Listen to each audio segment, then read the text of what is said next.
Bonjour à tous, heureux de vous retrouver. Alors j'ai une question pour nous en introduction aujourd'hui encore. Avez-vous déjà connu dans vos vies une période où vous avez été rétrogradé, que ce soit professionnellement, socialement, ou même dans l'église, tiens?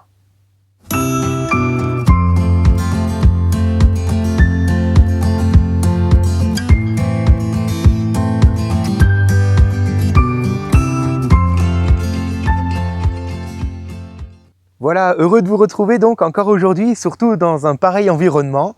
Voilà, on profite du soleil et il est vraiment bon aussi de profiter de la parole de Dieu.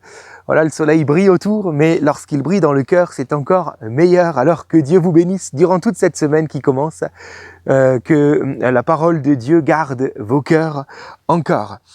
Alors nous avons vu, rappelez-vous, vendredi, semaine dernière, que l'injustice en général et toute forme de souffrance finalement peuvent faire partie de l'école de la vie et plus précisément de l'école de Dieu pour ses enfants. Nous rejetons donc toute forme d'évangile de prospérité qui dit que, après tout, une fois que nous croyons à Dieu, en Dieu par Jésus-Christ, tout va aller de mieux en mieux dans nos vies, etc., etc. Même s'il est vrai que le Seigneur est avec nous tous les jours jusqu'à la fin du monde, il n'a pas promis que la vie serait toute rose.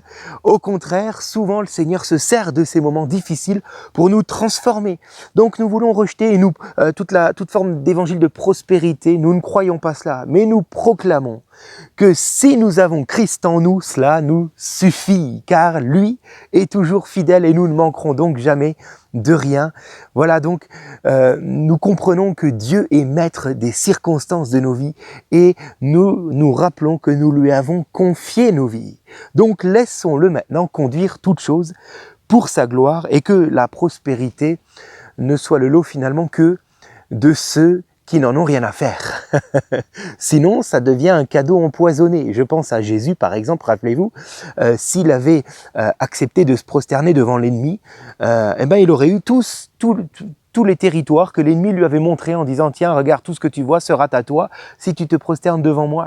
Vous voyez, si Joseph avait succombé à la tentation devant la femme de Potiphar, il aurait pu prospérer longtemps encore dans la maison de Potiphar tranquillement.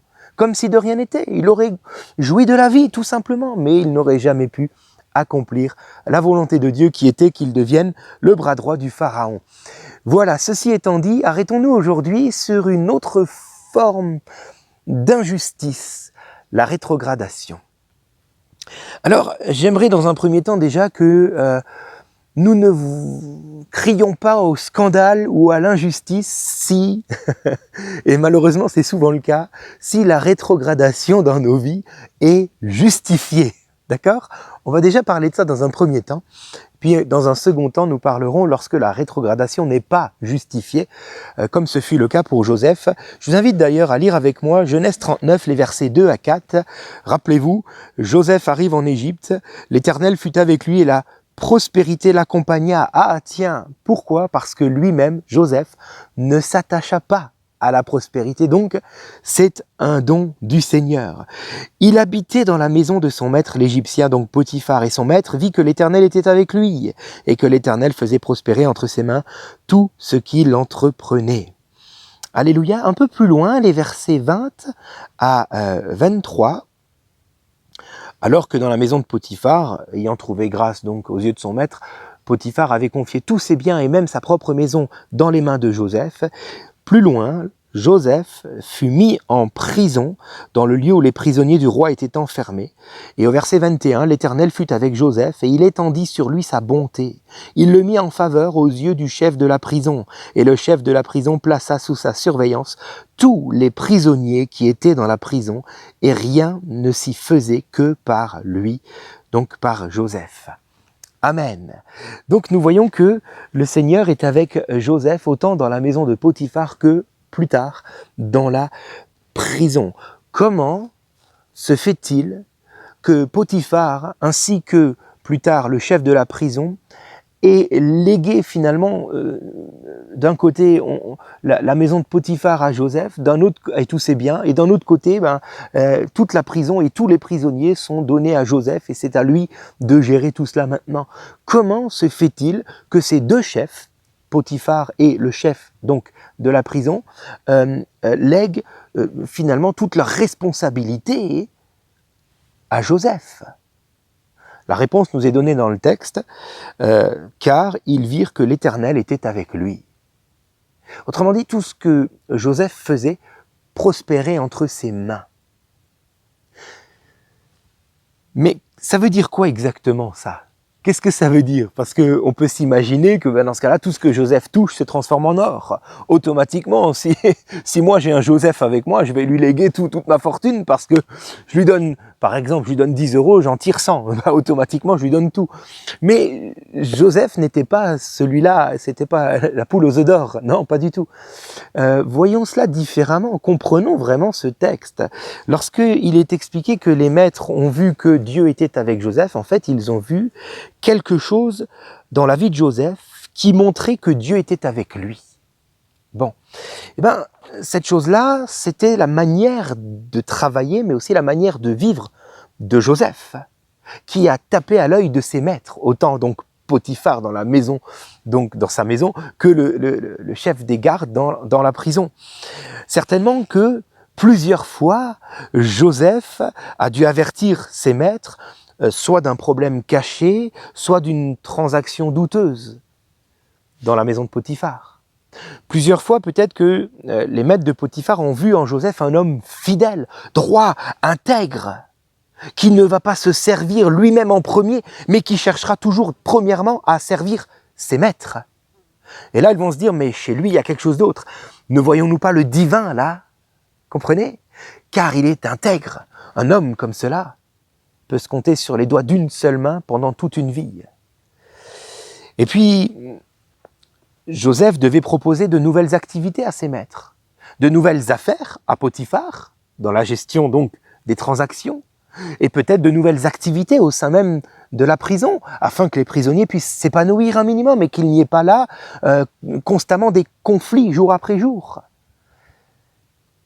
Quoi qu'il en soit, les maîtres de Joseph étaient stupéfaits par l'honnêteté et le travail que fournissait cet homme.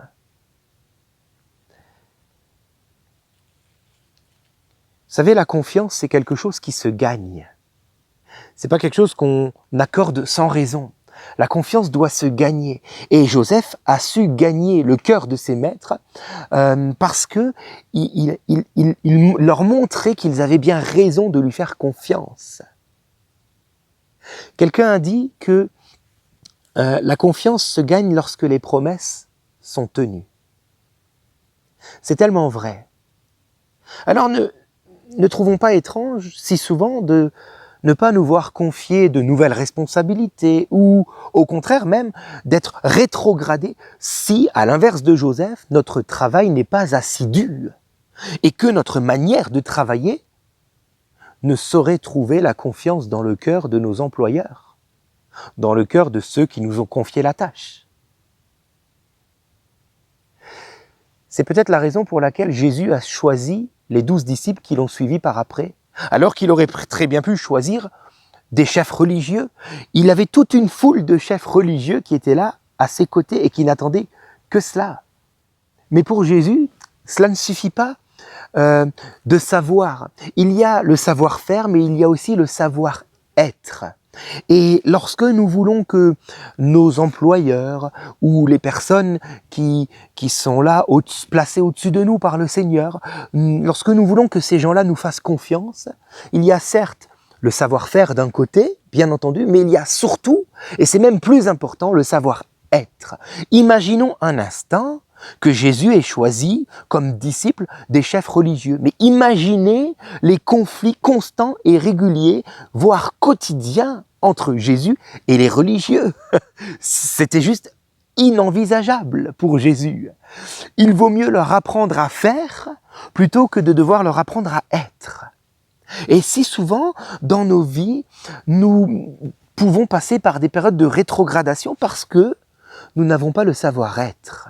Nous n'avons pas su trouver la confiance dans le cœur de ceux qui n'attendaient que de pouvoir nous faire confiance. Nous les avons déçus, nous sommes peut-être joués d'eux, nous avons choisi de nous servir nous en premier plutôt que eux, etc., etc. Que nous l'acceptions ou non, comprenons un principe spirituel, c'est que Dieu choisira de nous faire soit évoluer, soit régresser, toujours au travers des hommes que lui-même a établis. Ça ne va pas se faire comme ça parce que Dieu a choisi qu'eux. Non, Dieu voit, mais Dieu se sert de ceux qu'il a déjà placés au-dessus de nous pour soit nous élever, soit nous rabaisser. Et rappelons-nous que Dieu résiste aux orgueilleux, mais qu'il élève les humbles. Il est donc la question de savoir être et non pas de savoir faire. Alors posons-nous cette question, que ce soit dans le milieu professionnel, familial, amical ou même dans l'Église. Si nous avons connu des périodes de rétrogradation, en sommes-nous pour quelque chose ou non? Alors peut-être que vous vous dites, mais moi Thomas, j'ai connu des périodes de rétrogradation, mais j'y peux rien. Au contraire, j'étais fidèle, j'étais assidu, et puis je travaillais comme il le fallait. Alors laissez-moi, s'il vous plaît, c'est mon deuxième point, vous l'avez compris, permettez-moi de vous suggérer le point de vue du Seigneur par rapport à la rétrogradation. J'aimerais vous dire, et c'est de la part de Dieu, c'est le Seigneur qui me l'a donné dans un temps de prière, toute rétrogradation n'est pas forcément négative, n'est pas forcément signe d'une baisse de responsabilité. Certes, Joseph est passé d'une maison luxuriante où il était devenu comme le chef. Après le chef, vous voyez, c'était lui qui avait la responsabilité de tout. Il est passé de ce statut-là, de cet environnement-là, à un prisonnier lié au cou et aux jambes, comme on l'a dit vendredi, et au fond d'un trou, dans une prison, seul et abandonné, au milieu des rats. Oui, si nous restons à l'apparence, nous nous disons, mais alors là, Thomas, s'il n'y a pas rétrogradation, moi je ne sais pas. Mais d'un autre côté, suivez-moi, dans la maison de Potiphar, Joseph avait la gestion des biens de son maître. Dans la prison, Joseph reçoit la gestion des âmes, des personnes, de tous ceux qui sont là, de tous les prisonniers. Ce n'était pas une rétrogradation. Au contraire, Joseph prend du galon aux yeux de Dieu. Comme pour dire, avant tu t'occupais du matériel, des maisons, maintenant tu t'occupes des âmes. C'est tellement plus important. Ne voyons pas toujours d'un mauvais œil ce que le Seigneur attend de nous. S'il a permis que dans nos vies, alors qu'on n'y peut rien, il y a eu un temps de rétrogradation, demandons au Seigneur de nous montrer maintenant notre nouvelle responsabilité. Et nous serons très certainement surpris de ce que Dieu attend de nous. Je connais quelqu'un, c'est un couple, qui, alors que ce couple servait dans la louange dans son église, depuis déjà des années, et le faisait très bien, au point de gagner la confiance des pasteurs. Alléluia. Voilà qu'un jour, ce couple a eu l'appel de Dieu pour servir auprès de la jeunesse, des enfants. Et maintenant, ce couple sert auprès des enfants. Et beaucoup dans l'église leur ont dit, mais attendez, vous faites les choses à l'envers. D'abord, on commence normalement par servir les enfants, puis ensuite on arrive à la louange. Et pourquoi pas la prédication par après? Vous voyez, cela montre que nous avons tous un stéréotype dans nos têtes. Vous voyez, alors qu'en réalité, là où ils sont placés maintenant au milieu des enfants, ils s'épanouissent. Et ils ont un ministère qui est certainement beaucoup plus important que celui qu'ils avaient avant dans la louange. Vous savez, lorsque le Seigneur m'avait appelé au ministère, j'avais mon activité professionnelle, ok. Et un jour, Dieu me dit, maintenant tu rentres à temps plein dans le ministère. Je disais, attends Seigneur, tu te trompes certainement parce que l'église dans laquelle tu m'as placé n'est pas en capacité d'honorer le ministère, on va dire au niveau d'un salaire financier donc. Et en plus, j'ai 4 enfants là, Seigneur. Mais le Seigneur m'a parlé, il a insisté et je l'ai fait.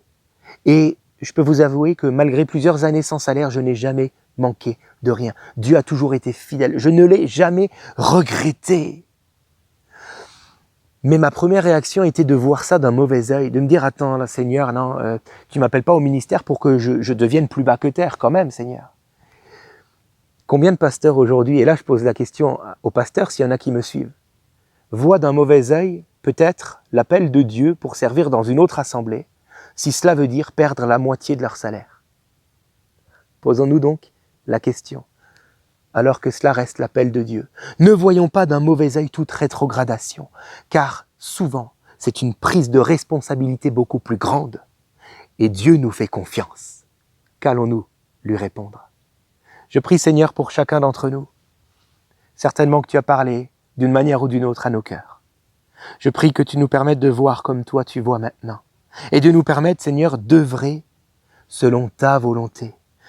Non pas en focalisant sur le savoir-faire, mais en focalisant sur le savoir-être. Et surtout, sur ce que toi, tu attends de nous. Que ton nom soit béni. Amen. Voilà, je vous donne rendez-vous mercredi. Que Dieu vous bénisse. Très bonne journée.